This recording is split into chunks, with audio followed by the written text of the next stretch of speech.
What's up, everybody? It's the Arty 84 Show live here from our I'm in Margaritas and a Mexican restaurant, and Adam is at a Blockbuster Video.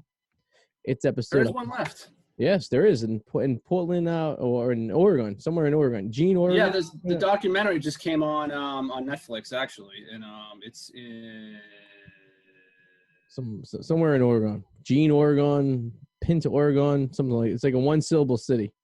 I'll find it as we go along. Yeah, Adam Meta, of course, to the right of me. And the only reason I know about the Blockbuster Video history is because I watch a lot of those YouTubers, and that's a popular place for the YouTubers to go and stop to document. You could still get a Bend, Oregon. Yes, I knew it was like a one-syllable day. You can still get a Blockbuster Video card. They actually make most of their money on like merchandise and like kind of being like a. You being one of these? Yes, one of those. Is that an original one, or did you make that one? It is. No, it is an original. Yeah. Really? It's a retro. Yep. Yeah, very retro. Yep. So you can't get those anymore, kids. Kids don't even know what video stores are anymore. Like, if you took a 10-year-old and said, hey, do you know what a video store is? They'll think you're a fucking crazy person. They don't even know what that is. They'll have no idea what that is. No idea. The days of renting videos are long gone. And it's funny because it was like overnight, too. It's like one of those, like, businesses that just, like, as soon as Comcast released the on-demand, it just disappeared. Well, no, even before this documentary and all that shit, I have a video on the Whirlwind Potato about the death of Blockbuster Video. So you can always check that out. Dude, check out the potato, Whirlwind Potato on YouTube. Yes, the Blockbuster. What was the point I was going to make? It's blew my mind. I forget. But Blockbuster Video, yes, check out the Whirlwind Potato. Yeah, it's like one of those things. Like it was a big deal when we were younger. Like to go there. Remember how like when a new release would come out, it would be like two like giant shelves worth, but none of the videos would be there because it would be out like and you'd be calling like every 20 minutes to see if they had one in, so you could run down and get it. It's cool. It's good for a date night. It's like you walk around, try to pick out a movie together. Yeah. You know, I remember being in high school, walking over there and just like trying to find a movie. You know. I remember when my buddy Adam, the other Adam, was working at Video Craze. Not Blockbuster, but same idea. And we were in high school and we used to go over to the adult section. I used to pop in there and, steal a few DVDs. My entire DVD collection was stolen from the Video Craze. I would go in there with a Swiss Army knife and I'd stab the side of the thing, and I'd pop the little secure thing that you could get off. You had the little thing. Oh, yeah, I remember you telling me that. Yeah. And I would pull the DVD out and I would throw it in my sleeve of my jacket. You know how it had the little like magnetic strip on it that would go off when you went to the metal detector? So on my way out, I'd go like this. I'd be like, see you later over the metal detector. So this has my ex-girlfriend's name on it because it was her card. And it was issued in 2004. Wow. Wow, that's actually pretty impressive that, like, Blockbuster was still around in 2004. Because when you think about it, and that would have been my sophomore year of college, and the high def, I guess that's the beginning of the high def Comcast box. That was probably happening around 2002. Yeah. It closed in 2010, so. Okay. They peaked this is when they peaked. 04 is when they actually peaked. Really? Yep. Do you know, I get a little bit of an echo. No, there you go. Do you know that the guy who owns Blockbuster, the CEO, was offered to buy Netflix or something like that? No, yeah, the CEO of Netflix was the one who went to Blockbuster and offered it to them for like I think it was like how much was it? 50. It might have been 500,000. Imagine. Yeah, they laughed at him. They fucking laughed at him. I bet he regrets that every day. But it wasn't Netflix that killed them. It wasn't Netflix. No, but you would have had Blockbuster flicks instead of Netflix, right? It would have been because you already had the brand, you already had the marketing. Everyone knew what Blockbuster was. It would have been like Blockbuster on demand, and it may have been a little more successful than Netflix right out of the barrel. You know what I mean? 50 million. It was 50 million. 50 million, and he said, "Nah, that's never gonna take off. People are going to stream video from their house." But no, they wanted to sell it to them, not like it be a merger like a Blockbuster. Oh, no, I know. Yeah. It was like, it would have squashed them. Yeah. And Blockbuster's like, that's never going to happen. Well, no one's ever going to be streaming videos from their computers at home from the comfort of their couch and never have to go outside. These video stores will last forever. People like to go out and have to wait and call every 5 minutes to see if one of their videos came in because they're waiting on a new release. Mm. because Home Alone 3 is still being waited to become out. Oh, We used to have a Movies and More, which was kind of like a generic movie store down the street from my house in Saugus. And the big deal was that I was in ninth grade, I remember, because my sister was like in fifth grade. So I was 12. Me and her would walk down on school vacations, and my mother would call ahead and be like, yeah, my son and daughter are coming in. They're allowed to rent a movie on our account, because then you could just credit the account, and the next time you came in, you just paid, kind of thing. So it was like we'd go down there and pick out like a movie and like a Nintendo 64 game, and then they would just ring it up. And then next time my father went to get a movie, because usually Friday nights he would go down and grab a couple movies and stuff for the weekend. He would just pay the credit on the thing. But like I remember just walking around and just grabbing a movie, and I remember like it's weird because you kind of go into. I kind of do this now with Netflix and stuff. Like I'll go in like to old movies from the 80s and 90s, but you were able to do that at the video store. You'd be able to walk around and see like like Police Academy and be like, wow, I remember that movie came out, and they would have like one video available, and like who's renting this? I mean, some people rent it, I guess. Yeah. No, it's true. I mean, I used to walk around there. I was within walking distance of mine, so I just go in there and play the Nintendo 64 display, and like I would sit there for like a half hour, 45 minutes, and play Mario 64. That's what I would do. Did you ever get into did you ever have a Laserdisc when you were a kid? No, I didn't. I had friends who did, though. Yeah, my dad had one. So it's, if you guys don't know what a Laserdisc is, it's the size of a record. It's the same dimensions as a record. And they came out before DVDs, because the way a DVD work is that there's three laser embedded into one disc. So you could layer three different layers on one disc. But the Laserdisc, you couldn't. You only could do one layer on the disc. So a lot of movies required you to flip the Laserdisc halfway through, or you had multiple Laserdiscs. For example, the movie Alive, which was like 2.5 hours long, required 4 Laserdiscs. So you had, or 4 sides. So you had to you would watch like 50 minutes on each side, and you have to flip it. And I remember that was like the big thing that came out, because it was like you had to use a composite video input to make it so you could have like the best quality. This is before HDMI and stuff like this. And it was like a big deal. It's like, oh, composite, like you're splitting the colors up and the rays, you know what I mean? But then the DVD came around, and they were just like, yeah, you can do everything in just one small disc the size of a CD. Last Laserdisc was in 2009. That was when they killed it. No. My father still has a Laserdisc player, because when you bought it, it was a Laserdisc player and also a 5 CD changer. So, because it was the same kind of, and a tray would come out, and you'd put your 5 CDs in there, or you just put the Laserdisc on top, and it would play the Laserdisc depending on what mode it was in. Interestingly enough, though, the first Laserdisc was in 1978. And it was Jaws. Really? I guess they just couldn't figure how to. It was probably so expensive to make one. You know what I mean? I wonder how much the device. I'm gonna Google that. How much was a Laserdisc player in 1978? Okay, let's see. How much?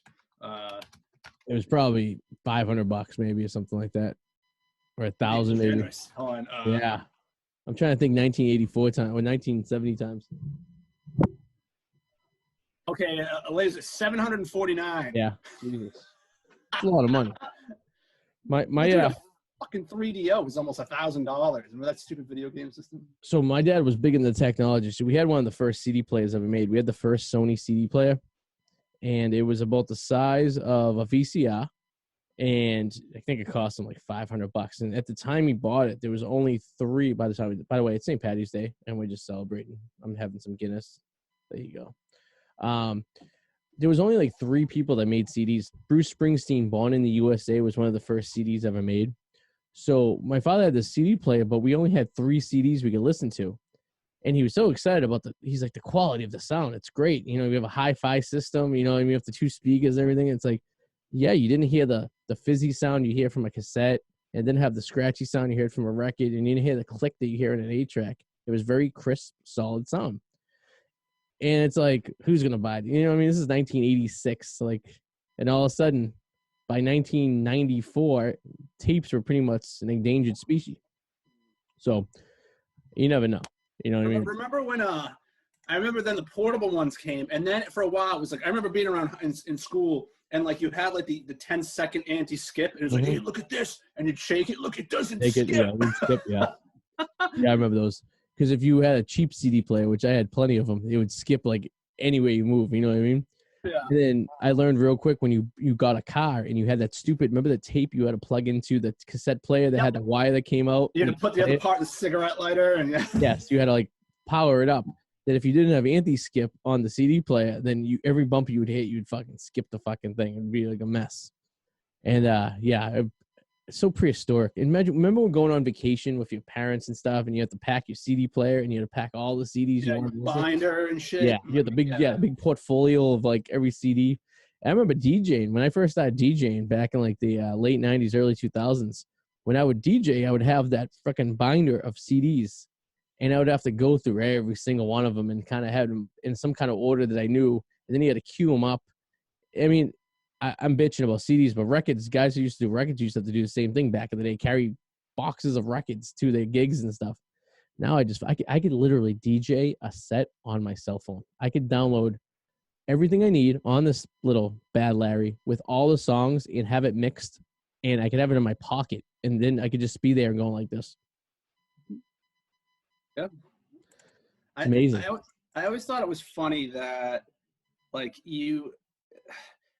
okay, so it's like nowadays the big thing is like you can't text and drive. You know, you shouldn't text and drive. But back in the day, we'd be flipping through our CD books while we were driving, and they never made a case about that. The visor, you're looking up at the visor. You know, the visor. I'd have my fucking flip book in my lap because I'm looking for a CD. But no one made a stink about that. I don't recall. Was there? There's a picture of me on spring break 2003, and I have the aftermarket CD player that you had installed in your car. I remember you had that. You go to Sony or Panasonic, you'd buy one that had to fit and had to go into the mold and everything. And I had the visor CD selection, and I had a giant portfolio because that was when we were you could burn CDs at that point in 2003. So I had a bunch of like varieties and whatnot. And there's a picture of me in my car driving down 95 in North Carolina, looking up in the air for a CD while I have the binder on my lap, flying down the highway. And, you know, no one's thinking anything of it. You know what I mean? Like, yeah, I'm just trying to find the right CD. So, yeah, distracted driving was something that's been around for a long time. I mean, back in the 70s, you could have a beer while you were driving. I mean, I guess that could be considered distracted driving, I guess. That's why I always thought it was funny that George W. Bush got arrested for drunk driving. It was the fucking 70s. You had to probably flip a car to get arrested for drunk driving. Because back then, even my parents used to tell me, if you got pulled over, they would just ask you, do you think you can get this car home okay? Yeah. That's what they would do, right? So to get arrested. Yeah. Do you ever see the movie, I think it was called Cheney? Oh, no, called Vice. Yeah, Vice. Yeah. And the first scene in the movie, Dick Cheney's getting pulled over for a DUI in the middle of Wyoming somewhere. But, like, those back in the day, you were only getting in trouble if someone was trying to prove a point. Like, obviously, Bush was a spoiled little fucking Texas millionaire boy, right? So they're trying to prove a point with him. But, like, yeah, like if your parents ever got pulled over back in the day, it'd be like, yeah, can you get home? No. Can you call someone to get you home? Or they'll just say, leave your car here, get in the morning kind of thing. We'll drive you home and drop you off. It wasn't until, like, Moms Against Drunk Driving became something that, like, the drunk driving laws were, like, really fucking crazy. I mean, I get it. I'm not against anti-drunk driving. Like, you shouldn't drink and drive. Like, that's obvious. Like, if you're fucking hammered, yeah, you're going to kill someone or kill yourself, right? But if you were, like, a bit over, like, them dropping the limit from 1 to 0.8 is kind of fucking bullshit because, I mean, you could blow a 0.8 or 0.08 basically by having a beer. You know what I mean? Yeah, if this is a pint, this would do it. Yeah, it's kind of bullshit because you're not impaired, but you could still get a Dewey from doing that. Like, I don't know why they dropped it from 0.1 to 0.08. I don't know what because every state's different too. Depending on even some cities are different. I remember when I was down in Savannah before the bachelor party, like the time before that. And I was told by someone there, it's like, yeah, this is a no-tolerance town. If you blow anything, you can get a Dewey. Which is kind of bullshit. It's like, well, that's not right. You know what I mean? Like, it's like entrapment when you think about it, you know? Well, nothing in place yet for weed either. Like, it's just kind of like they kind of eyeball it to feel like if you're under the influence. Yeah, because there's no really there's no roadside tests. You know what I mean? No, there isn't. And, like, you know, granted, it's not like you could still fall asleep high, I guess. You know what I mean? But you're not, I don't know. I don't get these people that speed while they're drunk. Every time I've been drunk, I've been like limit. I shouldn't say drunk. I've never been trash driving, but if I was close, I think we all have, man. I know. Yeah. There are a couple times I probably should not. No, I'm saying maybe a 2 where I should definitely not have driven. you're on the line, right? Either you Yeah. go either way. Well, like, but you never drove trashed. Like you couldn't walk, right? Like you Never done that. no. But like, yeah, you're on the line, and so you kind of know the limits and stuff. But like, you're driving the speed limit. You're fucking 10 and 2, right? You're not doing anything you're not supposed to. I remember when I used to leave margaritas sometimes, and my mother's house, where my parents' house was like a mile and a half away, and I had different checkpoints. I had to get through one set of lights, then another set of lights, then the rotary, and then like in my mind, I'm thinking, all right, I'm 25% there, I'm 50% there, I'm 75% there. You know what I mean? It's like a video game. I'm not advocating it, but I feel like if I know where I am, I have a pretty decent like autopilot. Like I just know how to drive home. Like just do it. Yeah. I'm a better driver. Most people are the other way around, but I am a way better driver. Like hypothetically, if I am drunk than if I'm high. For some reason, if I'm fucking high, I am too cautious. Way too cautious. Okay. I am more likely to get into an accident because I'm going too slow. I'm looking too much. I'm freaking the fuck out. Yeah. It's like kind of make you paranoid. You're looking around like this. Yeah, it's bad. It's bad. I can't do it. I like being high in my place and just chilling and watching a movie. Yeah, the few times I've taken let's see, there's been three situations where I've had edibles. One time I was in New Orleans, and I was talking to a palm tree, and I was drinking all day, which was weird because when you guys finally showed up, like the high had worn off or wasn't as rigid as it was initially, I guess. Kept you up. Yeah, because I was up, I was ready to go. We walked down to the bar, we had a few drinks, and we came back. But, and there was like a couple times at my house that like one time with Danger Powers, it was like we were watching like a 1:00 Patriots game, and I was still high the next morning. Like I was driving to work and I was still feeling kind of loopy. And then there was one time like I was playing with my Legos down in the basement, and I was just so focused. I was just like, I knew it. Like time was just stood still. But like a lot of people don't get like hungover from weed. I do though. Like the hangover from weed is a lot different than alcohol. I'd rather be hungover from alcohol than weed because I just can't. I'd much rather. I mean, if I'm hungover from alcohol, I just kind of have a headache and I'm lazy. But if I have a hangover from weed, my head still feels like it can't focus on fucking anything. Interesting. I can at least focus if I'm drunk, hungover. I'm just miserable. You know? I never heard that before. Usually it's the other way around. Usually people just rather be the weed because the alcohol hangover can fucking suck. It does suck. I'm not saying both of them are horrible. I'm not saying if I had to pick one, I'd rather the alcohol hangover. So when you get a hangover, at least you can plan your day ahead of time. I remember one time I was so hungover, I was in Miami Beach with an ex-girlfriend, and we went drinking all night. Like so the plan was to drive, I think, to like Key West or somewhere. We were supposed to drive somewhere pretty far. So I had a day of driving ahead of me, and I woke up that morning like to the last like 9:00, and I woke up and I got out of bed, and I remember getting into the car and just opening the door and throwing up, and I was just blowing chunks every half hour driving. Like that's how like sick. Like it was like one of those marathon days, you know what I mean? And that's terrible. Worse in a climate like that too, when it's hot and sticky. Hot and you're just nauseous and you can't even sleep. You're the one driving, and you're just like, oh god, that's like the worst.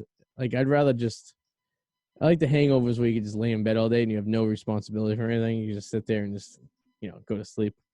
That happened to me at the Hard Rock in Florida. I went to Universal, and I remember I was drinking the whole day on Hard City Rock Walk. Or the Hard Cock?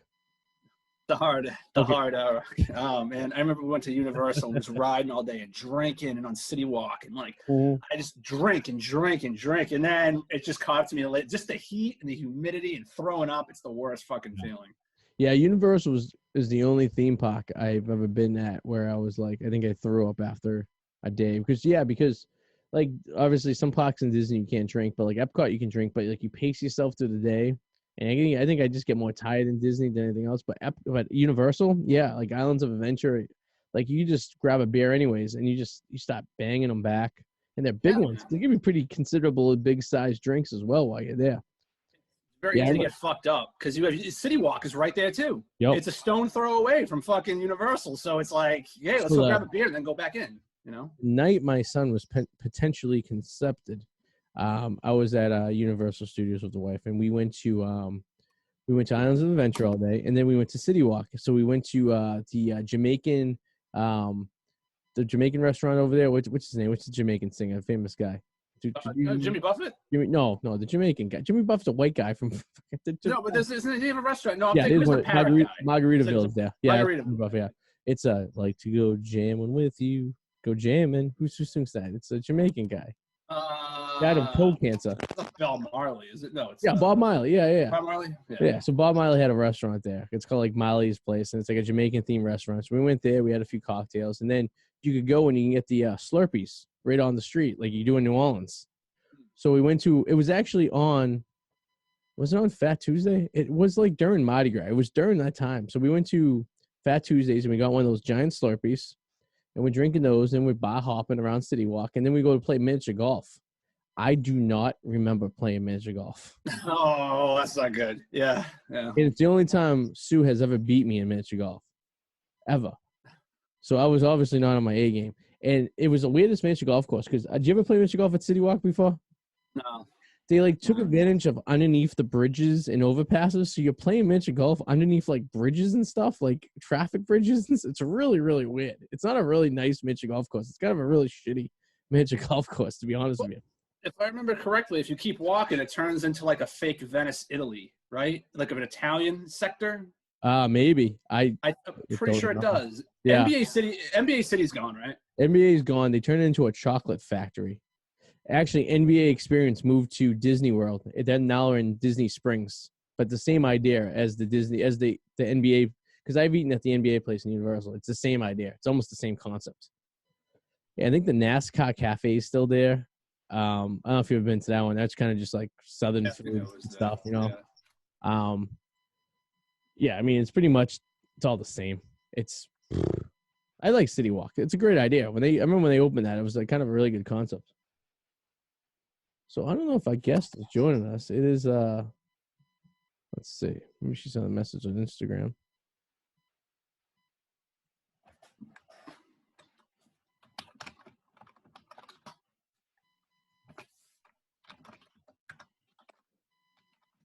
I swear to God, I'm trying to find it. There's like this like Italian area, like at the end of City Walk. If you keep walking, it turns into like this. I swear I'm not. I gotta find it. Not today. I'll look for it. I think I'm. Well, I know what you're kind of talking about because when you get to the end of City Walk, going towards like Universal Studios Gate, it's kind of like the whole hotel and stuff. Isn't the Hard Rock Cafe hotel? Yes. And if you keep walking, then there's like there's like overpasses, like bridges, and the water goes under it, and it's like yeah. Okay. So I think that's part of like the resort for like Hard Rock, the Hard Rock Casino Resort. It's over there. In that section. That rings a bell.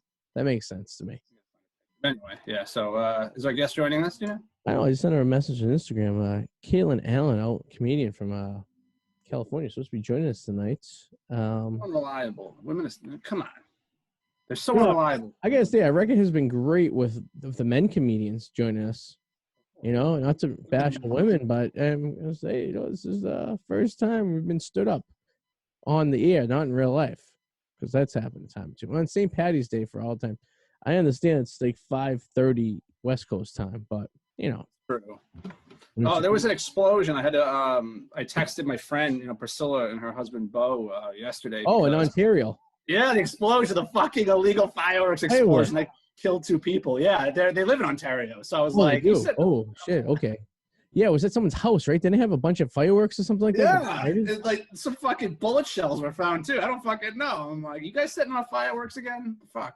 That's fucking crazy. I remember the firework. There's a video of a fireworks factory exploding.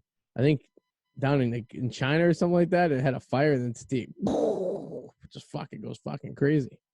Holy shit. Yeah, fireworks are no joke.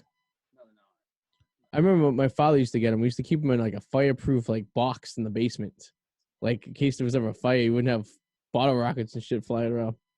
Just don't understand why you would have a stockpile like that much. That many? Yeah, I know. I mean, I used to on spring break we'd stop in South Carolina and we'd buy like a potty pack of fireworks, like $100 worth of fireworks. But we'd use them like throughout the year, and then like on 4th of July, like, set them all off. But like we never had enough to cause like an explosion like that, you know what I mean? But it's still illegal here. Yeah, it makes no sense. Sense. That's what the Boston bombers used for an igniter. They used fireworks. They went up to New Hampshire. They bought a bunch of fireworks. They took all the fucking powder out of it, and that's what they used as a trigger device for their pressure shooter bombs. In case you guys were wondering. because you can make a bomb using a pressure cooker and fireworks. Pressure cooker thing. I mean, I like crock pots. Like we were talking about the other day. Like I love crock pots. Love great. Crock pots. Yeah, great. Pressure cooker.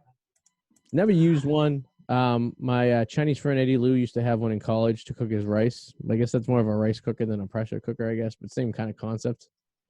I never understood the concept of a pressure cooker. I understand like it just super heats it, I guess. I don't know. With pressure. And pressure, I guess, yeah. And then could he also use his bombs? You know the bomber who's on death row who's getting a stimulus check. I wonder what he's gonna do with that stimulus check. What do you think? And I don't know what he can do with it, really. It goes to his canteen, I guess, at his jail. I guess apparently he got the other stimulus checks as well, which is nice. Well, I mean, I guess better to him than someone who. I'm sure there are dead people getting them too. There have been dead people getting them since they've been going out. Dead people get them. Yeah. I mean, well, that's fine if dead people get them. At least they didn't kill anyone. Allegedly. Still same result though. They're not gonna be able to use it. Well, at least the criminal. I think he can still use it for his jail. I think he uses it for his canteen. Maybe. I mean, it's not going to bring much satisfaction to his life. He's still going to be rotting. I hope he's being fucking manhandled in prison. He's this bitch. I hope they're using him like a bar of soap. Like I hope like when they grab him, like I don't know, like he's a piece of shit. That's the only thing that I feel like that Marky Mark movie nailed. That kid looked just like him. I will say that. That is the one credit I'll give that movie, is it looked fucking just like him. And if he was half the piece of shit that he was portrayed in the movie, then yeah, he deserves everything coming to him. You know what I mean? Speaking of movies, I just want to talk shit for a minute about fucking. Okay, so you remember a couple of years ago the movie Justice League? Yeah. Okay, right. And well, the thing was so let me give a brief history here. So during the middle of the filming of the production of that, the director, writer, Zack Snyder, he was replaced by Joss Whedon. He had a family issue where like he stepped out, and Joss Whedon, who did all the Marvel movies, well, not all of them, but some of them, but like Marvel and DC are kind of two different animals. Like DC is known to be a little darker. Marvel's more like, like Iron Man, and like it's a little fun, not so dark, but like Joss Whedon took over and kind of like you still have stuff that was in there from Zack Snyder that was kind of dark, and then like you had the Joss Whedon. You could tell scene by scene, like it just didn't mesh well. It was bizarre. It sucked. So fans have been petitioning for years to have a Snyder cut. They're like, we know it's out there. We want a Snyder. Personally, I fucking hated Justice League. It sucked. Yeah. And I don't like Zack Snyder. His movies, they look gorgeous. I will give him that. They look good, but they're boring and they're fucking 45 minutes too long. Yeah. Anyway, so fans have been petitioning, Snyder cut, Snyder cut. Finally, guess what? HBO Max is releasing a Snyder cut. They threw $80 million into this to have all of his shots that he filmed re-put together into this movie. And it's coming out this Friday. It is fucking 4 hours long. Oh, God. What a dick. I'm sorry. No movie should be 4 hours long. You are a self-gratifying dickhead. Like, you make it a miniseries or sequels. You know what I mean? Like to do that, if you can't establish your work in a movie like this, okay, 2.5 hours. I'd give it 2.5 hours, sure. Yep. And no horror movie or romantic comedy should be longer than 1 hour and 45 minutes. I agree. Yeah. Period. A drama, 2.5 hours. 2.5 hours is what I give you. Yeah. But fucking 4 hours. Yeah, it's nuts. For a movie that I'm looking forward to this only because these fucking fanboys will then still realize the movie still sucks. It's still gonna suck. I mean, I'm a huge Martin Scorsese fan. I'm a big Robert De Niro fan, and The Irishman, too long. Fucking. I was like 3. It was like that was like 3 hours, 3.5 hours for that movie. Yeah, this is a fucking superhero movie. 4 hours. What a dick. Down. Like the Lord of the Rings. That I know they've been re-releasing them into the movie theaters to try to get some stimulus at like the AMC theaters and stuff. Yeah, I mean, that's like 3 hours too. That's a long time to be sitting in a fucking movie. You know what I mean? That's like half a day of work. Fucking crazy. I think you're a self-indulgent asshole if you make a movie that's 4 hours long. You gotta cut the fat. I mean, like you said, a perfect comedy is 90 minutes, right? Hour and a half, hour 45. Yep. And an hour 20. Like 120 minutes was at 2 hours. I'll take that. Sucks too. Yeah, I'll take that for 2 hours for any good, solid like adventure drama, something that has a nice story base to it. You know what I mean? I'll take that. But like any more than 2.5 hours. I mean, Casino's what, 2.5 hours long, and that's like they could have trimmed some fat in Casino. You know what I mean? Oh, Casino's good again. Yeah, it's like. But they could have trimmed some fat. I mean, they could have made that 2 hours. But I mean, who's complaining? Like I like Casino. Because you know what's but good thing about Casino is I could hit play when I take off from an airplane, and when I land in Florida, the movie's over. You know what I mean? So it's a perfect Florida flight. You know. But and it's a watchable movie. But like, yeah, 4 hours long. It's just you're just being a fucking self-indulgent cocksucker at that point. That you only give a shit about yourself and what you think. I'm so artsy. I want everything to be so artsy. And like the reviews, I'm like kind of saying what I'm saying. What I would predict it. I'm like, it's gonna be long. It's gonna be fucking boring. And that's what they're saying. Yep, it still fucking sucks. It still sucks. It's still long and boring. It's like having sex with a porn star guy. Long but boring. Because he's doing sex all day. He comes home. He doesn't want to do sex no more. You know? Yeah. Imagine that. You come home, you're slaying ass all day. 5, 6, 7 different scenes. And your wife's like, I want to have sex. Or like, I don't know. If I was a guy and she was a porn star, I'd be like, how many guys have fucking blew their load all over you? I don't want to touch you. Yeah. No, but what happens if you're like, your wife isn't a porn star, but you're a porn star, you know? Yeah. Yeah, but at least like your thing is going. Here's the thing: it's like your member is going in somebody. You can wash that. I feel like it's worse to have someone else's member. It's not the health aspect. It's the point of having to do it something repetitively. That's like being like a professional painter. Like you paint houses for a living, and then you come home and your wife's like, "Can you paint our house?" Yeah, you know what I mean. Like I'm gonna do the same thing I'm getting paid for, but I'm gonna do it for free. I can't imagine sex being fun if you were in the porn industry. In your personal life, I can't imagine it being fun. You know, if I knew our guest was going to join us tonight, I would have got us a porn star to join us tonight. Because we're approaching a half hour at this point. No response. Perhaps she's friends with KA. Think maybe she got some inside info from KA? I think it's time to read some KA tweets. This is our moment of the time of the show where we do KA tweets. And if you know who KA is, then you know who we're talking about. And if you don't, then you should go back to several episodes prior to this and watch them, and then you find out who KA is. But because we're not giving her the courtesy of saying her name anymore because she's a piece of shit. But we're going to see. This is a retweet, but it sounds like her anyway. I'll read it like her. Dear white men, go to fucking therapy. Okay. She's a white female, by the way, in case you guys are trying to keep track of this. In case you didn't know. We'll give you at least that much info. Who gave this radio show a cease and desist order 4 or 5 years ago because we shared one of her pictures. That's all we did. It's like International Women's Day, which means all men need to Venmo every woman they know $5. Yeah, that makes no sense. No, that's like that makes me think she's fucking with us all. She's got to be, right? You can't be this fucking disconnected with the society, right? I mean, or are you when you're just a mental patient? Because that could be it too. Maybe you're just a mental patient. I mean, I don't always do this radio show live from a margaritas restaurant. And this looks like it's Medford, and it looks like this doesn't exist anymore because Medford's closed. And you don't always do a broadcast from an extinct retail store. But, you know, sometimes... No, it's not extinct yet already. Yes, endangered. I guess you could say is the proper word, right? Endangered retail store.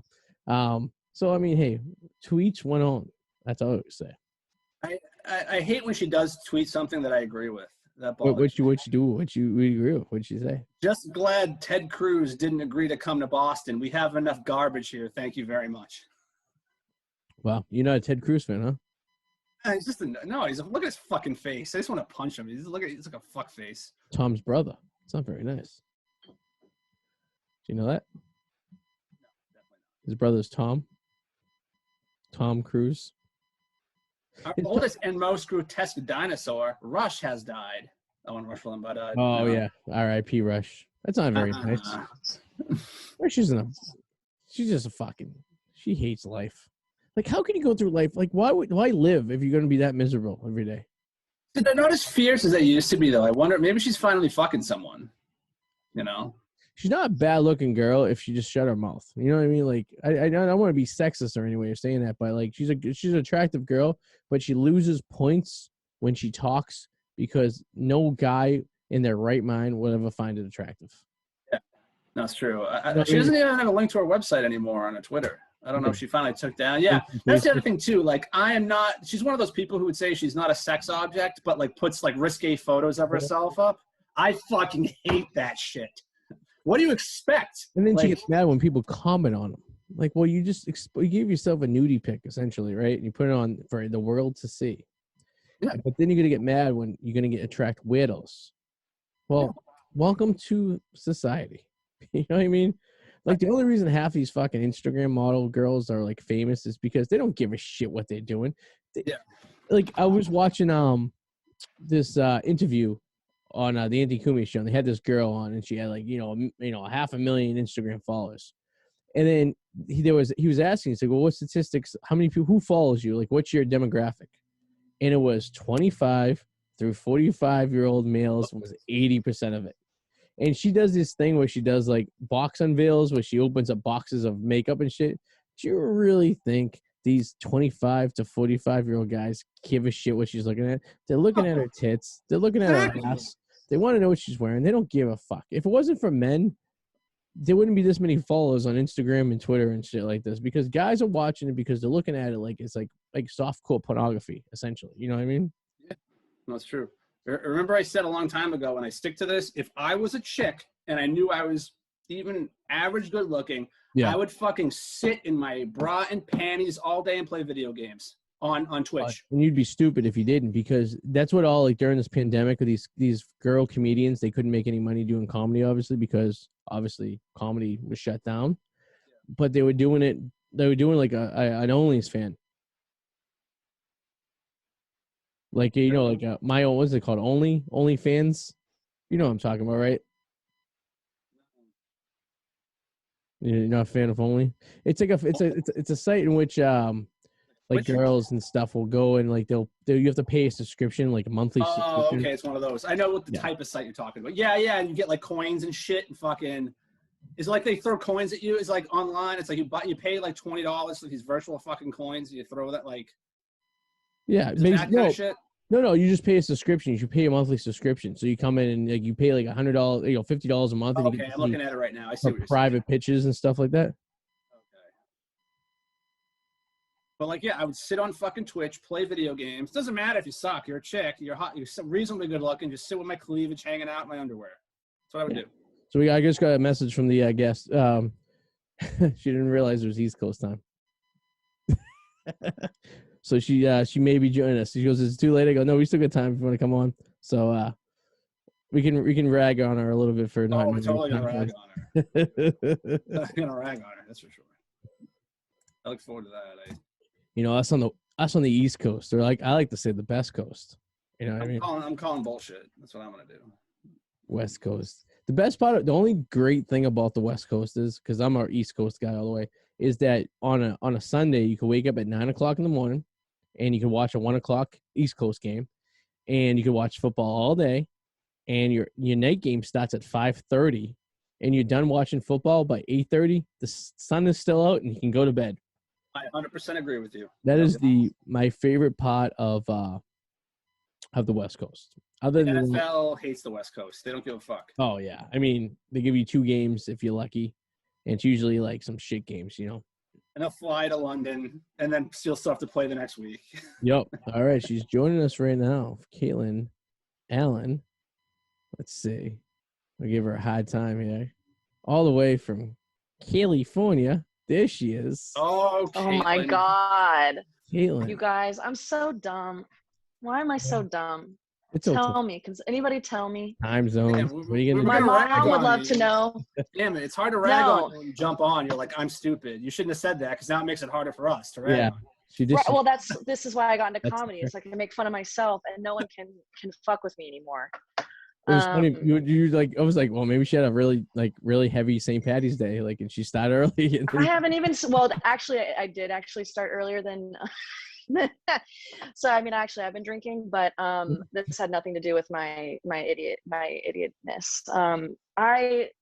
You know what's so funny too? When you guys said 8 p.m., I was like, God, that's late, isn't it? It's like they're on the East Coast. I'm gonna screen. I'm so fucking stupid. I guess for future, great. for future, I will say 8 o'clock East Coast, 5 o'clock West Coast. I guess that's. I mean, it said EST, and I'm, whatever. I don't have to explain myself. I'm just gonna say I'm dumb, and that's that. Well, are you from? Where are you originally from? I'm from the East Coast. I'm from North Carolina. Now you get no excuse, because I was going to give you the benefit of doubt if you're like from the West Coast. I'm like, oh, maybe she's not familiar with Eastern, No, if anything, I saw EST and I was like, yeah, that's where I live. That's not where I live anymore. I'm PST. PST, that's right. I'm so dumb. Anyway, hey guys. Well, hey, thank you for joining us. I'm just glad you joined us, so we didn't have to we were just ripping on you for we were like, where the hell is she? As you should be. So, so you saved yourself. So you good job. Did we the exact thing. Okay, so which one? Wait, so you got who's who? Because I don't who are you and who is who? Well, I don't know who you're pointing at. It doesn't. I can't see That's where we are. Who's in a blockbuster? And it's like, how can I see where you're pointing? So Adam's at a blockbuster. Bottom left, I am Adams. Is Adam? Hey, Adam. Hey, what's going on? Oh, it does say Adam. It does. Okay. Yeah. I've been COVID for a whole year, and I'm like, how does Zoom work? What's a Zoom? Am I Zooming? Yeah. Zoom, like Microsoft Music Player? Like a Microsoft Music Player? Remember that shit? Do you know what's funny? God. We went. I downloaded this off Napster. You were illegally downloading this episode from a spot from what was it? It was Napster. What was the other one? It was LimeWire. LimeWire. Yes. Yep. It's funny. We went the entire time broadcasting, and then COVID hit, and then all of a sudden, me and him were like, "Oh, we could get guests from Zoom." We never even came across from us, and now we're just like, "Oh, now we can go on every week." So it's actually kind of a good thing. But I haven't, Adam and I used to be sitting, he would be sitting next to me right here, and we'd just be bullshitting. And occasionally my dog would run through, or my baby would cry, or one of my fucking roommates would come in and add his 2 fucking cents, but we don't get that anymore, which is kind of nice. Yeah. This is cool. So, I mean, are you guys in the same area? You must be if you would be showing up and doing this together. We work in the same office and during the day. See his lovely face every day. You guys are like, please get rid of him. He sits 20 I see him more than he sees his wife. It's basically true. Wow. Yeah. You're the work wife, Adam. Yeah, he's my work wife. He takes me out for coffee once in a while. Aww. Occasional hand job. Only on Wednesday. That's nice. That's more than my wife does. I don't have a wife. I'm kidding. If he did, I could really throw people off with this outfit. They're like, she's definitely gay. No, I'm not. No, I wouldn't think that. You said you're from North Carolina, so I figure that's a nice. Right, they're all straight. Yeah. I did watch your PSA. You did like a public service announcement thing on your site. You had I saw that. That was cool. It's a nice long tracking shot. It was Yeah, that was all on a dolly. That was all of our dolly track back when I was in film school. That was literally every inch of dolly track that the school owned. We used for that shoot. That's probably the coolest thing I did in school, which is sad because I went to film school to make movies and I'm making this dope commercial, and I was like, well, yeah, I'll take it, So tell us a little about yourself. So you're from North Carolina. Did you go to the West Coast to do film school? Is that the idea, or? No, I did film school in North Carolina. There's it's actually the oldest public art conservatory in the country. It's the North Carolina School of the Arts. Okay. And they've had a film school there. I mean, it's pretty new, like 1997 it opened, but that's where I went to school. It was like 30 minutes from where I grew up, and it happens to be like one of the top film schools in the world. And I was like, oh shit, that's cool. I can just go to school in my backyard, right? That's nice. And it was really great. It's a really cheap, it's public, very cheap. I would still be paying off my loans if I went to any other film school. And when it was done, I had a great time, did really well, graduated with my Bachelor of Fine Arts in film directing. And then, I was like, well, now you go to Hollywood, right? Because that's what you do. And we have a lot of connections. Like we have a lot of people who, like older people that were huge, like the 80s and 90s, like filmmakers, directors, writers, things like that. And now they're like, I'm fucking over it. And so they go move to North Carolina. They have a huge, they can afford just like mass amounts of land and shit, and they just teach on their way out, right? Cool. So like the teachers are fantastic and very connected with the industry. So I didn't really have too many issues when I moved out. I mean, it was definitely a struggle because I just didn't know what I wanted to do, and you just don't come out here directing movies, right? So it's like, what am I doing here? So it took me a long time to like figure out my place. And weirdly, I found it doing social media. So it's actually, I am doing commercials and like advertising. It's just a little different. It's all from my cell phone and not on a, you know, a big camera, but it's it pays my bills. Yeah, well, that's good. Yeah. I mean, you're making money of it, so that's the important part. I think at the end of the day, you like enjoy doing. It pays for my comedy habit, my comedy addiction. There you go. I enjoyed your it was called, oh my god, I had written down. It was the slumber party video you did. Oh yeah. We had a slumber party show, and we made the really crazy one. We're all doing like coke at the end and like freaking out. Yeah, guys, and you're like pumping it. Yeah. How come I never invited parties like that? Jesus, that seemed like a good time. You never got to start hanging out with more chicks, dude. I guess so. Like, it was like a sorority party gone bad. Like, yeah, or gone good, you know? Yeah, well, good, depending on you. Depending on how you look at it. Unless you're getting rid of a body at midnight and you're trying to figure out what to do with it. That's true.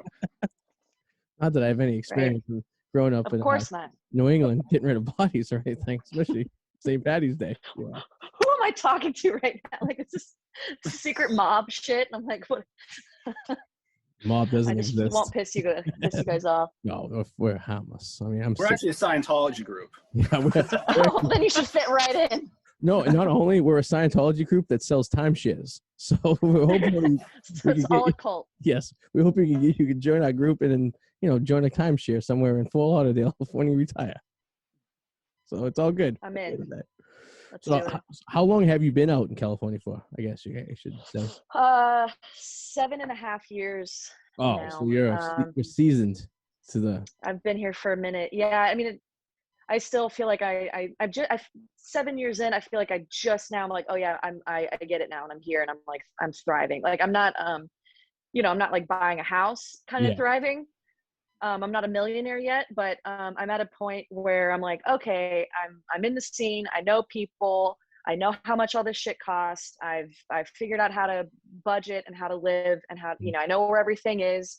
It took a long time. And actually when I moved out here, a lot of my teachers from that school were like, you need to give it like at least 3 years. Like this isn't a place you just go and it just all lines up for you. Like it's going to take time. So buckle up. Basically you figure out how to be an adult. That's pretty much what it boils down to, right?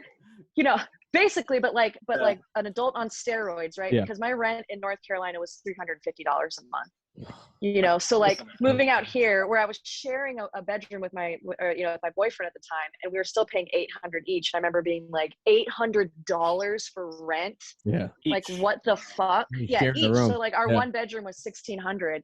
Damn. So, definitely it's like learning how to be an adult, but it's like, it's like really extreme, and not having any family out here, like anybody to be like, Mom, can you like pick me up? Like there's no, can I do my laundry at your place? Like you're just, I definitely got kind of thrown into it, but it takes balls. I wouldn't. It's tough to do. It was ignorant. It was total naivete. I was like, oh, just go out there, just fucking kill it. And then, got out here and was like, oh yeah, no one gives a shit about me. Like no one cares. Brad Pitt did that. He was a cashier at a fucking grocery store, and he decided he was going to go out to fucking, he didn't graduate. He just went out to California and was like, I'm just going to become an actor. I'm like, oh, fucking. I mean, when you're that hot, I mean, you just are used to just going, yeah, I think I'll do that. And just, it works, must be nice, Brad. Become a prostitute the worst possible. You could be right. Yeah. Worst case, I'll just suck some dick. It's fine. Yeah. Whatever. Plan B. Mark Wahlberg did that in Boogie Nights, so it all worked out. Yeah. I could never do that. I could never imagine going to. I would. The idea of it when you're like younger seems like really like adventurous and stuff like this, but I don't have the balls. So I would just be like, I'm just gonna go out there and just fucking let's see how it goes. You know what I mean? But, I think that's why the ignorance played into it. I didn't know any better, I've always wondered, for every success story you hear about actors, like, I was living in my car and then I had this big break. I wonder for every success story, though, there's probably like 500 failures of people that either ran home crying to mommy or people that ended up in really bad spots. You know what I mean? That never made it, Yeah, I think it's in a weird way, it's kind of a good thing, because it's like, if your heart isn't in this, what are you doing here? Like, this is the stakes are too high. you know, and this place is fucking cold. I mean it's hot weather-wise, but like Yeah, no, yeah. everybody has made so many sacrifices to be here. Like, and like, unless you come from just a fuckload of money, I mean, that's a whole thing that I can't really relate to. But otherwise, people have made a lot of sacrifices to be here, and you have to fucking hustle and work hard, and it never stops. Like, you know, I mean, COVID, I was like, this is the best thing that could have ever happened. I haven't slept in 6 years, you know? Yeah. So I was like, so thankful that the world made me take a break, because you just don't, it's just so much hustling. So it's also like, it's a very cold place though, because, you know, if I have a date planned on Wednesday to go see somebody, you know, if I get booked on a gig, I'm like, yeah, fuck you, I have to go take this gig. Well, like, yeah, so yeah. you always are making choices for your career over everything else. And that means, you know, I have like 2 friends, like 2 real friends. And then everybody else that, you know, and I'm lucky that I've had that. It's taken me 7.5 years to find people that are like good. So, and actually I knew them from film school. So they're not even new people. That's actually a lot of friends, because that's about, I barely have 2 friends, you know what I mean? So it's yeah. Like, that's actually pretty. It is. I'm like, every day I'm like, I have 2 friends. Like, that's great. That's you don't more want than 2 I friends. have a lot. You know, 3's a crowd. That's what I always say. I agree. So they say at the swingers clubs, you know, don't bring 3 Right, people. right. So Right. do you love California? Do you hate it? Like, or do you, it's a love? I love it. Okay, all right. I'm definitely all for it. I think if there was one thing, like if God came down on like a holy chariot and was like, hey, what if I could change one thing? I'd be like, can we please fix the homeless situation? Yeah, it's wild out there. Like, yeah. it's literally, it is absolutely insane. Like, it's like it's so crazy how, you know, right at the base of the hills. So you have like the Hollywood sign and all those, you know, millions and millions of dollars of housing, like just rich wealth. And then you just go down the hill, and it's people taking a dump on the sidewalk right in front of you. And you're like, what is going on? I mean, it's, you get that in New York City too, though. I mean, that's like, you know, and this is way worse. But yeah, that's South Africa. Way that's worse. What you just It's literally a third world country. It's a third world country, and I've spent time in New York. It's definitely dirty. It's grungy. There's homeless people. This is like, I'm outnumbered. Yeah. Like, there's I go just to go get a, you know, there's not a single route to a grocery store where I don't have to pass like multiple encampments. I mean, if you were homeless, that's wild. When you go to California, it's nice and warm all year round. You know what I mean? It's warm. We rarely get rain. And there's a lot of laws that protect them. And they get state money. And I mean, I'm not going to get into politics. Like, I don't know what the solution is. That's why I'm like, literally, it has to be God, because I don't know what else would fix this. Like, it's so bad. So that's the one thing that I'm like, ugh. But everything else, I love California. I know Hawaii's worse, and I know, is San Francisco worse than LA? San Francisco's terrible. I'd say it's pretty comparable. Like, we're both in a state of emergency for homelessness. That's never happened like in the history of whatever. Like, we had to get federal aid using what's supposed to be for like earthquakes and like catastrophic events. We're using it because of the homeless. So it's pretty bad.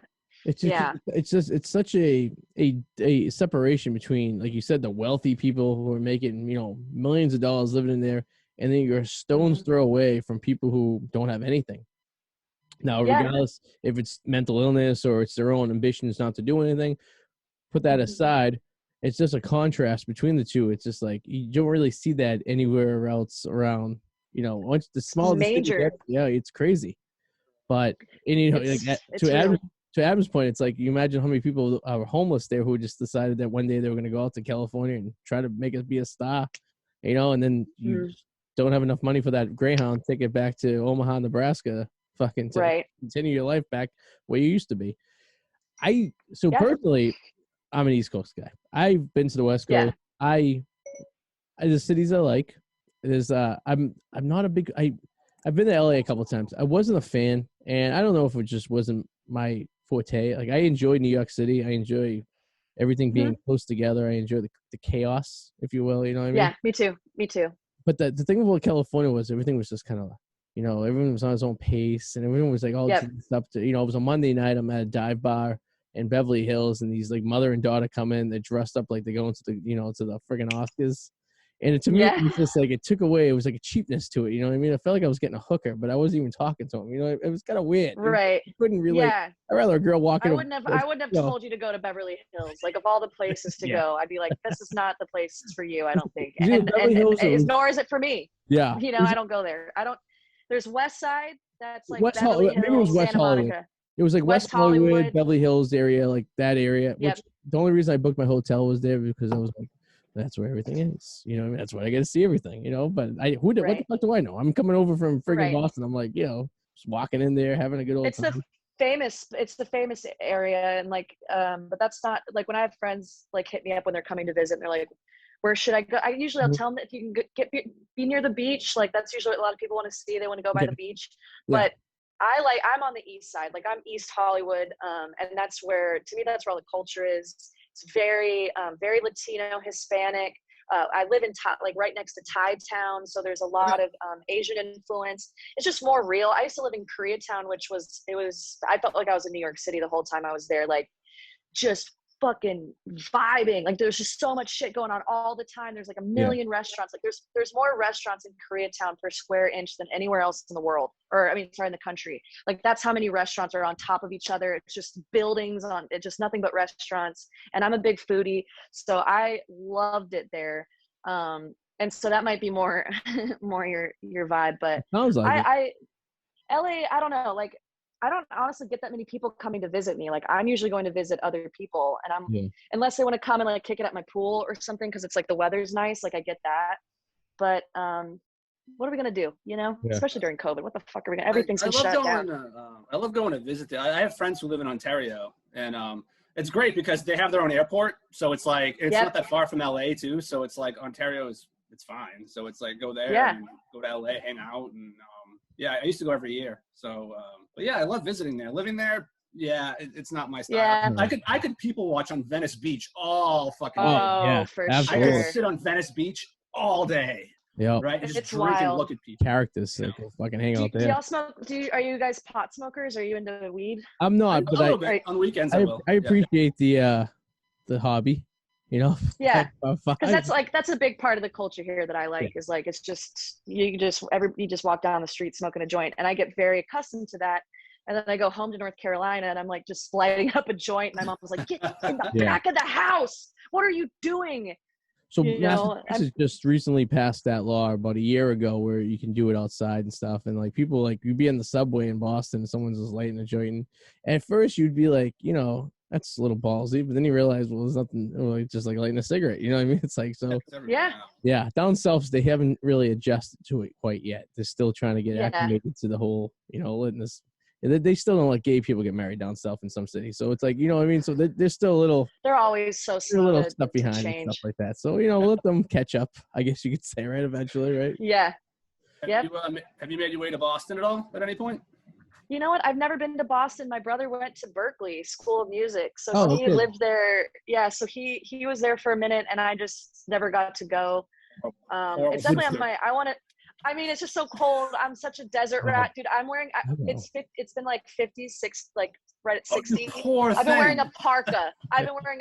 Just, I don't want to hear it. I don't want to hear it. That is who I am. Okay. So like I'd be in Boston, just like I'm not leaving the hotel. Not in the summer though. You'd be sticking to things. And that's when I need to come. Yeah. All the humidity. Right. Very good comedy scene here. You'd enjoy. I would love to come do comedy in Boston. It's really nice here. It's like a little community. You know, we've got a lot of people that coming through this show and stuff, and you know, I've done stand up in the past, and Adam and I have been doing this show for a decade at this point. So we have there's a lot of comedians, a lot of people that it's like nice close knit community and stuff. You know, so but if you don't mind, you know, walking to one comedy club to another in January at -10 degrees, you know, which we've all done occasionally.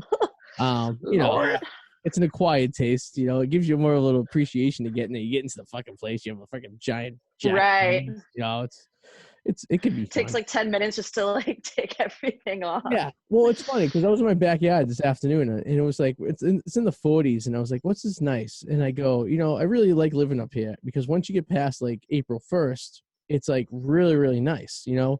And then the summer gets hot, and you can enjoy it. And it's until about, you know, Halloween is usually the cutoff, right? So you get like a solid like 6 months of awesomeness, and like you really have to just be dedicated for that 6 months of awesomeness to put through the 6 months of shittiness that you're about to endure during the winter.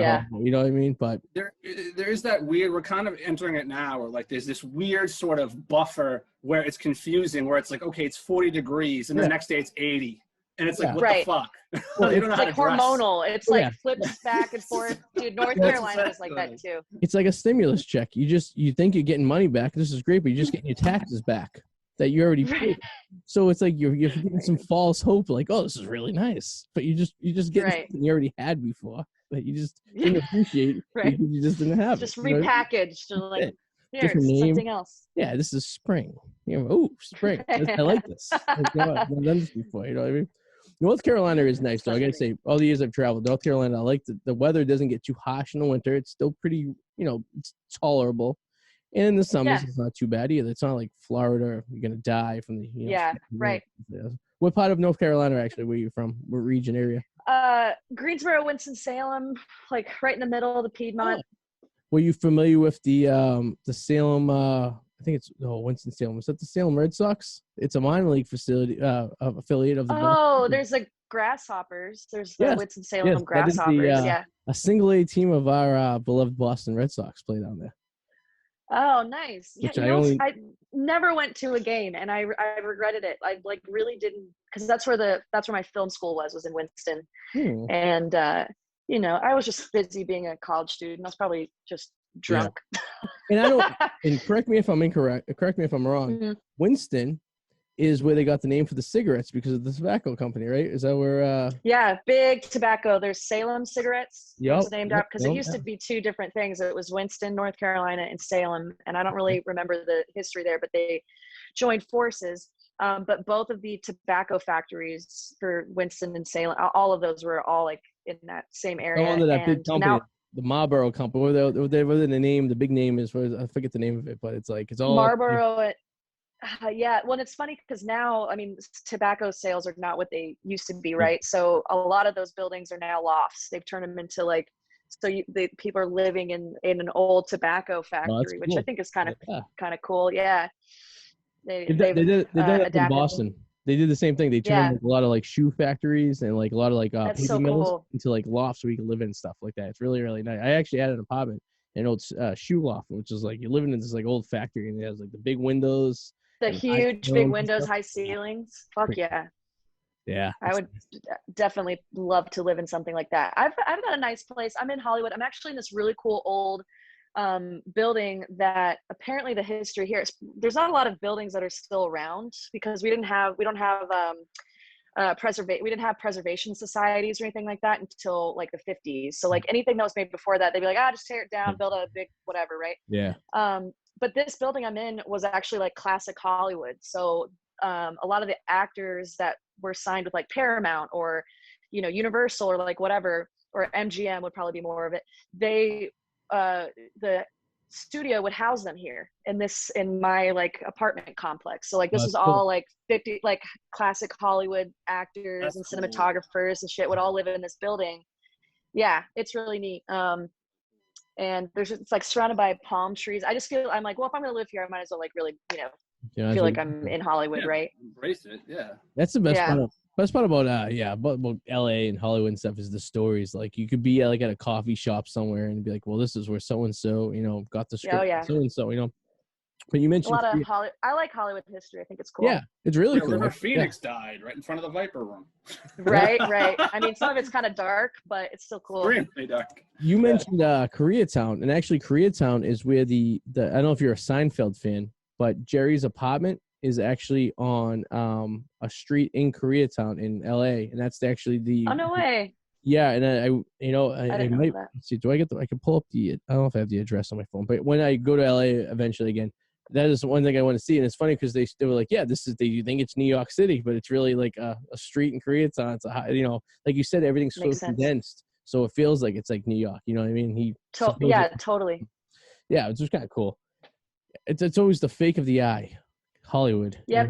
So good with that Hollywood movie magic. That's right. Now, do you think you're long-term West Coasty, or you think it's just the stuff?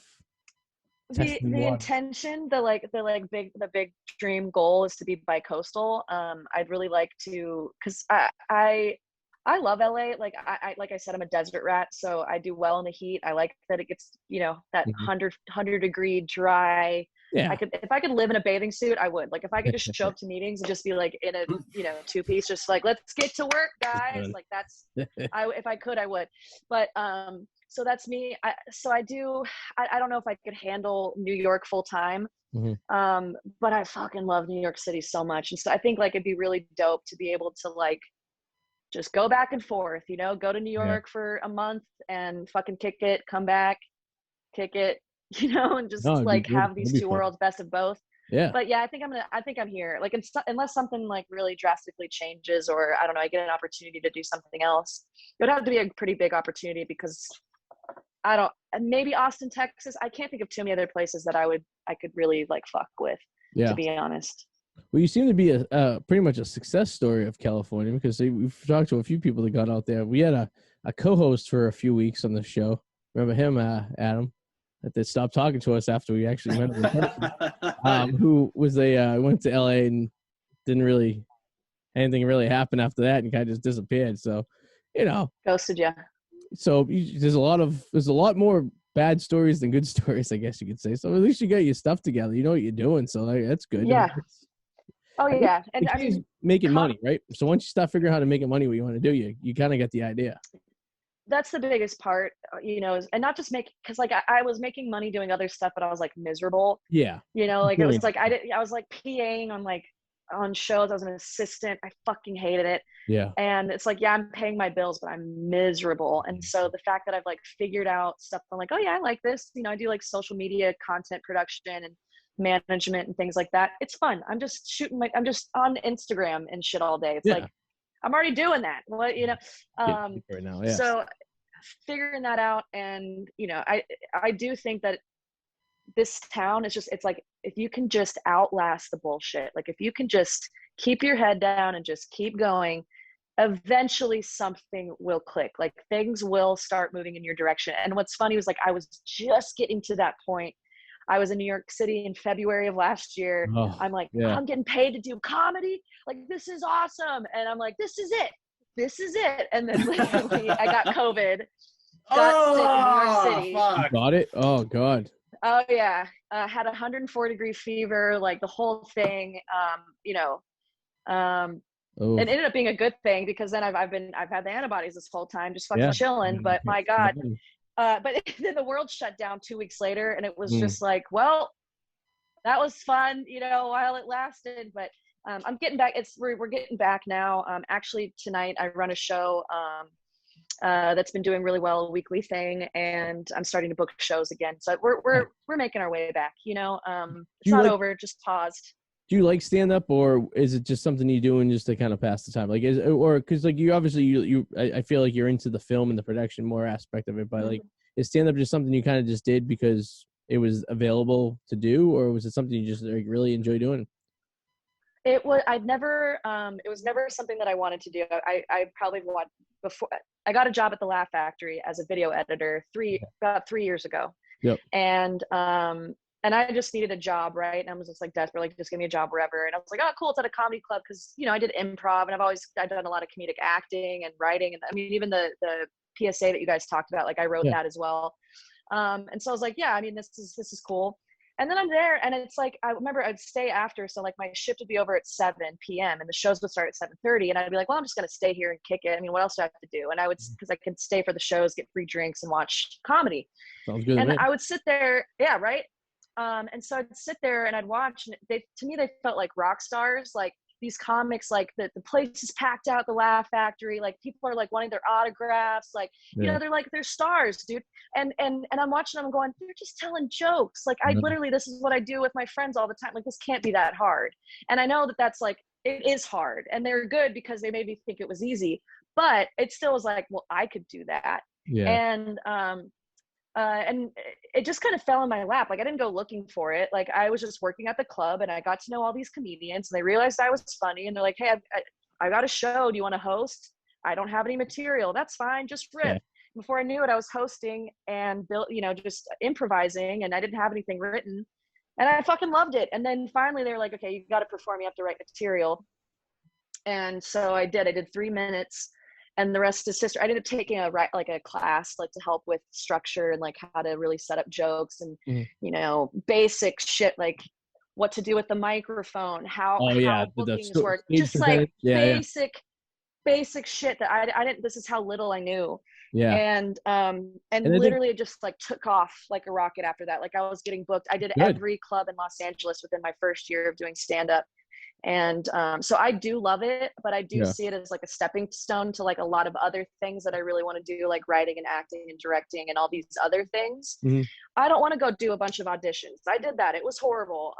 It's soul sucking, and rarely am I actually auditioning for something that I want to do. Like usually it's like, here's a butt plug commercial. And I'm like, actually that would be something I'd like to do. That sounds hilarious. Yeah. Actually, I would say yes to that immediately. But just like some, are you kidding? Especially if you get a butt plug to go, like that's great. Get some free products. What's the butt plugs? Sign me up, dude. So it's so to me, I'm like, oh wait, so I can get to the same places that I wanted to go, but I'm just telling jokes and hanging out and getting drunk with my friends every night. Like this is way better. Yeah, absolutely. Way better. That's good. So it's a little bit of both. I love it, but I also see it as the vehicle for me to go other places. So for like stand up for me, it was like the greatest high ever to get on stage and have people laugh and stuff like that. But like for me, it was weird because I think I always wanted to be like an actor or be in like Hollywood and stuff like that. Then I started doing stand up after the fact when in my like mid-20s. And I was like, I could just do this my entire life. Like I feel like I could just be content with just being a road comic and just going to like I don't know. I cause to me, it's like, totally. It'd be cool just to see new crowds and stuff, and like you know how it is once you get people cracking up. And I love traveling too. It's like I like that. I like the idea. That's the other great part of it is like, okay, well, even if it doesn't lead to like a sitcom, or even if it doesn't lead to something, fuck it, I'm having a blast. Are you kidding me? Like this is great, and there is ways to make money doing it, especially if you're on the road. And knowing what I know about social media, like you could find ways to monetize your content and stuff. Like you can make it work. Absolutely. I would just like to be, I would like to, I love the art form of filmmaking, and I fell in love with it when I was in school. I don't think it's over for me. I think it's just on like a pause right now. Yeah. But I definitely don't want to give up that entirely, but I would be just as satisfied if this is all I did forever. I'd be like, yeah, are you kidding? I'm making money to get up on stage and tell dick jokes. This is stupid. Like, right? Yeah, exactly. It's awesome. Well, Caitlin, thank you for joining us, even though it was a little late. I'm not going to get into I don't know. We're just not going to mention that, huh? That's the side right there. But it was cool talking to you. It was really interesting. And when Adam and I make it out to LA, we'll hit you up because we want to see some of your shows. So hopefully, likewise, when I come to Boston. Yeah, I got people in Boston now. There you go. We'll find you a place to do some do a set. So absolutely. Oh, that's awesome. Thanks so much for thinking of me, for having me. Yeah, no problem at all. What's your website? What do you plug in? Where people find you and do all that, social stuff? It's all the platforms is Caitlin Alyn, and that's ALYN is Alyn, and which you can see if you guys are watching. I'm on your Instagram page, so. That's it. I don't really have any, what am I promoting? If you're in Los Angeles, you can come to my women's show Wednesday nights at 9, downtown LA. Wait, is that West Coast, East Coast time? Yes, West Coast, East Coast time. Shit, 9 p.m. PST. There you go. You can come then. Thanks so much, guys. Thanks, Caitlin. Have a good one. All right. Bye. Caitlin Alyn, everyone. See, she was nice. She didn't stand this up. She was just confused. I was right. Maybe she was confused at the time zones. Yeah, she must have been. She harped on herself. So it's hard to attack somebody when they go after themselves. You can't really. Time zones are a bitch. They're a bitch. There's some states that don't change the time. They don't change. Imagine if she was like in Arizona and she was really thrown off because you're sometimes 3 hours off, sometimes 2 hours off. So I will say too, this screen I love being on the screen. Hold on. Because it looks like I'm checking somebody out at Blockbuster. I liked your knee during the interview. Oh yeah, because I got my leg off just chilling. Yeah, your hairy fucking knee. It looked like you were erected. Is that hairy? Is it really? A little bit. No, it's not. It's not too hairy. It looks like an elbow. It's not bad. It does look like an elbow. It looks like it's not too bad. It looks like you have like a bald baby sitting on your. Oh, I gotta put this video. Bob, you got to check you in. Girls Gone Oh Wild, shit. version 1. Oh man. So this is our last show. We're not going to be on next week because I'm going to be in a sunny state of Florida, and Adam's going to be doing all my work in the office. So that's going to be great for me. So I'm getting yelled at. lucky for him. But I do suggest if you are having some withdrawals of the show that you go check us out on YouTube, iTunes, Spotify, Intune. I mean, there's a million places you can find us. So, and if you are in the going on the East Coast, look for the yellow Jeep because I have the Arty.com in the back. That will direct you right to this radio show if you're going around. So there you go. I'm curious how many weird fans we get in some like outside Western Virginia city, somewhere in the middle of nowhere. You guys look pretty. You guys got a pretty mouth. Real mouth. Yeah. I want to fuck it. Fuck it. So, yeah, maybe hopefully that doesn't happen. So I'm going to be going to some backwards pods. This is fucking country in the next 10 days. So other than that, thank you guys for watching. Adam, anything you want to plug? I know you get some Whirlwind Potatoes new and released coming soon. Whirlwind Potato. Yeah, well, a couple weeks ago you had the Nicolas Cage video. I've been working on one for Ed Norton. It's pretty much done. I just have to tweak it a little. I haven't decided if I'm going to release it this Friday or not. But so I'm just realizing now the Whirlwind Potatoes up backwards. It's married. So we're getting it backwards. Not on my screen. Well, on YouTube, on Facebook and on me, it's reversed. I don't see it reversed. That's interesting. Yeah. Well, I want to take a quick picture. Yeah, I'll send you a picture too. Yeah, no, I believe you because it's just fucking bizarre how this shit works sometimes. It's like, but like, there we go. It's just, but it's the Whirlwind Potato if you can't read backwards. Now, if you take a picture of this and you reverse it in the mirror, then you can see Whirlwind Potato. So maybe it's like a secret message for those who want. Mine's not reversed. That's weird. It's weird. Yeah, that shouldn't happen. It's got to be the Zoom thing, perhaps. I'm in a Mexican restaurant. He's in a Blockbuster. I'm gonna enjoy drinking margaritas. He's gonna enjoy taking out movies. Happy St. Patrick's Day to all you Irish and non-Irish. Adam and I would be somewhere in Faneuil Hall right now 10 years ago drinking heavily, but we're old and COVID is a thing, so we can't do that this year. But next year it's on a Friday. No, next year's on Thursday. Fuck. Maybe in a couple of years. Well, we'll come back to you. Where's Arty.com? And why didn't you point that out earlier, by the way? What's that? I seen the potato and like subconsciously in my mind, I was just looking at it. And then I looked real quick. I'm like, oh, that's. But you are slightly dyslexic. So how do I know? I am dyslexic. So perhaps maybe this picture will clear it up. I'm not sure. I just sent you a picture that it's fine. Did you? Oh, okay. And I'll send you the. Yeah, so yours looks right. Let's see what I'm looking at right now. And the only reason mine counts is because it's the feed going out. So. Maybe feature reference, we just reverse your back. We just marry your back, and we're good. Okay, that's interesting. Yeah, fuck. I don't know. Technology, motherfucker. No, it's motherfucker. All right, guys. All right, buddy. See you guys later. Have a good one. Bye. See you in 2 weeks. Yeah, 2 weeks. Where's my mouse? All right, Facebook. See you later. Bye.